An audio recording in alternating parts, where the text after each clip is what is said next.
Mensajes positivos. Mucha gente duda de la existencia de Dios, escandalizados por la presencia del mal en el mundo, especialmente por el sufrimiento de las gentes buenas. A todos nos han impresionado tanto las escenas de los muertos judíos como de los muertos palestinos en lo que está sucediendo actualmente en Israel. Es escandaloso ver esos niños sacados de los escombros. Es escandaloso. Dice uno, ¿y dónde está Dios? ¿Y Dios qué está haciendo? ¿Y por qué Dios no hace algo? Hubo una canción muy famosa en los años 80 que decía, dime, ¿por qué la gente no sonríe? ¿Por qué las armas en las manos? ¿Por qué los hombres malheridos? Dime. Dime, ¿por qué los niños maltratados? ¿Por qué los viejos olvidados? ¿Por qué los sueños prohibidos? Dime. Dímelo, Dios, quiero saber. Dime por qué te niegas a escuchar, aún queda alguien que tal vez rezará.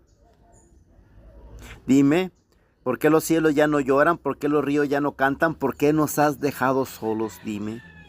Dime, ¿por qué las manos inactivas? ¿Por qué el mendigo de la calle? ¿Por qué las bombas radioactivas? Sobre ese tema nos va a hablar la primera lectura del día de hoy, tomada del libro de la sabiduría, capítulo 2, versículo 23 al capítulo 3, versículo 9. Dios creó al hombre para que fuera inmortal. Lo hizo a imagen y semejanza de sí mismo. Mas, por envidia del diablo, entró la muerte en el mundo, y la experimentan quienes le pertenecen. Nosotros recordamos ese pasaje del libro del Génesis en el capítulo 3, que nos habla de la tentación y la caída de nuestros primeros padres. Cómo la serpiente seduce a nuestra madre Eva. ¿Es cierto que no pueden comer de ninguno de los árboles del jardín? Claro que no era cierto. La serpiente metió aguja para sacar hebra. Podemos comer de todos los frutos menos del árbol que está en medio, pues nos ha dicho que Dios que no lo toquemos, pues si lo hacemos moriremos.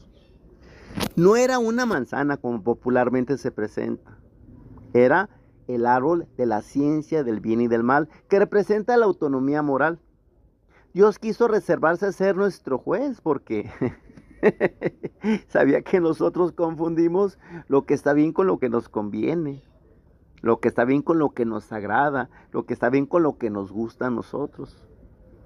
Por eso Dios se reservó el decirnos qué está bien y qué está mal. Y el pecado original es decirle a Dios, no, yo sabré. Ponernos en el lugar de Dios y nosotros juzgar lo que está bien y nosotros juzgar lo que está mal. La peor consecuencia del pecado original es que nos alejó de Dios. Y ya lejos de Dios, todo lo demás sucede por inercia. Por la envidia del diablo entró la muerte en el mundo y la experimentan los que le pertenecen. Bueno, Adán y Eva pecaron. Pero qué decir de tanta gente inocente, tantos niños que mueren y ellos no pecaron. Al respecto nos dice el texto. Las almas de los justos están en las manos de Dios, no los alcanzará ningún tormento. Los insensatos pensaban que los justos habían muerto, que su salida de este mundo era una desgracia y su salida de entre nosotros una completa destrucción. Pero los justos están en paz. La gente pensaba que sus sufrimientos eran un castigo, pero ellos esperaban confiadamente la inmortalidad. Después de breve sufrimiento recibirán una abundante recompensa, pues Dios los puso a prueba y los halló dignos de sí. Los probó como oro en el crisol y los aceptó como un holocausto agradable. ¿Cuántos mártires han derramado su sangre conscientemente por la fe? ¿Y cuántos otros, como los niños inocentes del relato del Evangelio, derramaron su sangre sin saber ni por qué? Niños que se repiten en las escenas tanto de Israel como de la Franja de Gaza, como los de Ucrania, como los de México, como los de Colombia, como los de Nicaragua, como los de tantas partes del mundo donde está sucediendo actos de violencia contra los inocentes. y en todo el mundo como los miles y miles y millones de abortos que se practican impunemente en este mundo. Pero continúa diciendo el texto: en el día del juicio brillarán los justos como chispas que se propagan en un cañaveral. Juzgarán a las naciones y dominarán a los pueblos, y el Señor reinará eternamente sobre ellos. Los que confían en el Señor comprenderán la verdad, y los que son fieles a su amor permanecerán a su lado, porque Dios ama a sus elegidos y cuida de ellos. La historia se teje entre tres factores. Por una parte está la voluntad de Dios, que si solo esto existiera, eso sería el paraíso, y no lo es. No lo es porque hay otros dos factores. Está la libertad humana. Dios hizo al hombre libre, y ser libre es poder decir sí y poder decir no. Porque si Dios hace al hombre libre, pero solamente puede decir que sí. No, el hombre tiene la plena libertad de poder decir no. Y Dios respeta esa libertad. El infierno no existe para castigar a los malos, sino para respetar la libertad de los que dicen no y sostienen su no.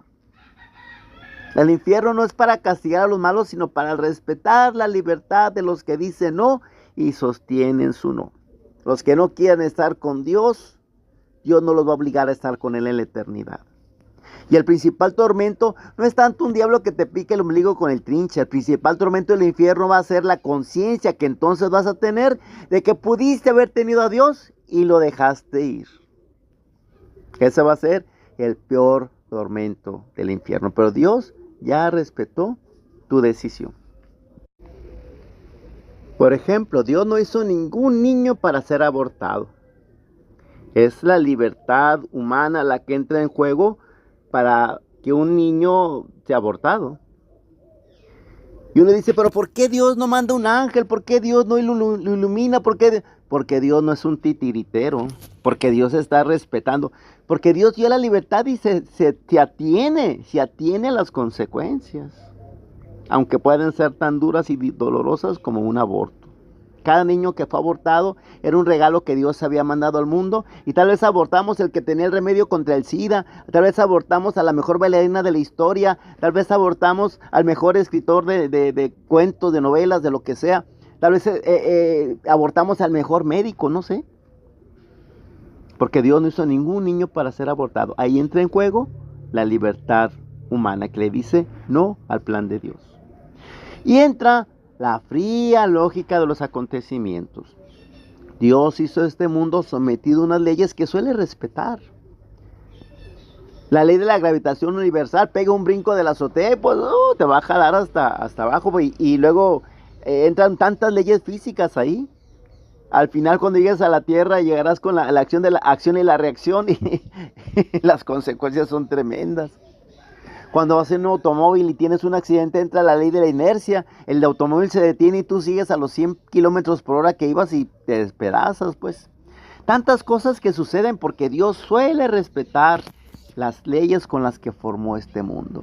En ocasiones hay un milagro donde Dios se las brinca. ¿Por qué? Su infinita sabiduría sabrá por qué unas veces sí, porque otras veces no. Él sabrá por qué. A mí me tocó hacer un choque en una carretera, dejar el carro destrozado y no sacar un rasguño. En una época en la que yo estaba viviendo muy mal y si me hubiera muerto en ese entonces me condeno. Por eso Dios me quiso dar otra oportunidad. Tal vez porque otra gente sí se mató. No sé, tal vez la otra gente no estaba en la situación que estaba. Yo no sé, no pretendo juzgar a Dios. Yo solamente sé que a veces los milagros suceden y Dios en su infinita bondad sabe cuándo sí, sabe cuándo no. Entra la fría lógica de los acontecimientos también. Ay. Hay que confiar en Dios. Hay que tener confianza en que Él lleva las riendas de este mundo. Sin faltar a nuestra libertad y respetando la lógica de los acontecimientos, la voluntad de Dios es capaz de cumplir su designio. Dice el dicho que Dios escribe derecho, aunque los renglones estén chuecos. Y yo creo esto. Dios se las va a ingeniar de alguna manera para que todos, a pesar de lo que hayan hecho, tengan la oportunidad de decir sí, la oportunidad de decir no. Acuérdense que el primer santo canonizado, el primer santo que nos consta que está en el cielo, fue aquel ladrón que era tan desgraciado que tuvieron que crucificarlo. No cualquiera crucificaban, ¿eh? Era tan desgraciado que lo crucificaron y aún en la cruz fue capaz de ganarse el cielo. De hecho, es el primer santo canonizado. Cuando Jesús le dice, hoy estarás conmigo en el paraíso, lo está canonizando. Es el primero que nos consta que está en el cielo por palabras mismas de Jesús. Fíjense. Así se las gasta la infinita misericordia de Dios. Quiere que todos se salven y Él va a hacer de un modo o de otro. Repito, por choco que está el renglón, Él va a escribir derechito. Yo digo que aquí estamos como en las películas, ¿no? En las películas de acción, cuando al héroe le van a pasar muchas cosas, le van a dar un balazo, le van a tener un cuchillazo, le van a entrar un barranco, pero va a salir de ahí. Y finalmente, ¡pum!, va a noquear al malo y va a besar a la chica guapa.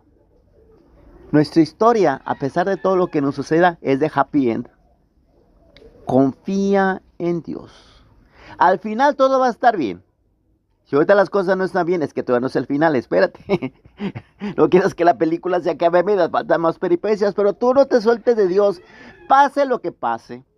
Te salga roña, te salga lepra, te salga sarna, te dé sida, te pise un elefante, te robe un marciano. Pase lo que pase, tú confía en que un día se abrirán para ti las puertas del cielo. Y eso es lo importante. Eso es lo que nosotros tenemos que esperar. Confiar en el Señor. A las inquietantes preguntas de la canción que les puse al principio, hubo un corazón lleno de fe que les encontré una respuesta. Las del cantante argentino Ricardo Sherato. ¿Por qué preguntarle a Dios por qué hay hambre en la tierra? Y en lugar de paz hay guerra, sufrimiento y destrucción. ¿Por qué? ¿Por qué? ¿Por qué? ¿Por qué preguntarle a Dios lo que ignorar no debemos? Lo que de sobra sabemos porque tiene explicación. Él nos dio conciencia, nos dio inteligencia para razonar y en sus mandamientos un divino ejemplo para no pecar. Malo fue extraviarnos, no luchar y amarnos para construir una vida en calma, sin temor ni armas para destruir. ¿Por qué preguntarle a Dios por qué hay niños maltratados? ¿Por qué hay viejos olvidados y gente sin corazón? ¿Por qué? ¿Por qué? ¿Por qué? ¿Por qué preguntarle a Dios el rencor de unos por otros? Si el por qué está en nosotros que perdimos la razón. Él nos dio conciencia, nos dio inteligencia para razonar y en sus mandamientos un divino ejemplo para no pecar. Nuestro fue extraviarnos, no luchar y amarnos para construir una vida en calma, sin temor ni armas para destruir. La fe siempre encuentra respuestas. Tarea del día de hoy. Relee ese texto del libro de la sabiduría, haz oración con él, practica la lección divina con este texto, reflexiónalo a la luz de Dios y ojalá que encuentres respuesta a muchas de las inquietudes que traemos como fuego ardiente dentro de nuestro corazón. Ojalá que en la fe encuentres la respuesta. Confía en Dios. Ayúdame a compartir este mensaje. Si estás en Facebook, ponme un comentario para que más gente pueda verlo. Compártelo con más personas. Creo que vale la pena que esos mensajes lleguen a más personas, ¿no crees? Ayúdame. Ese apostolado que es mío, te invito a que también lo hagas tuyo. Mensajes positivos.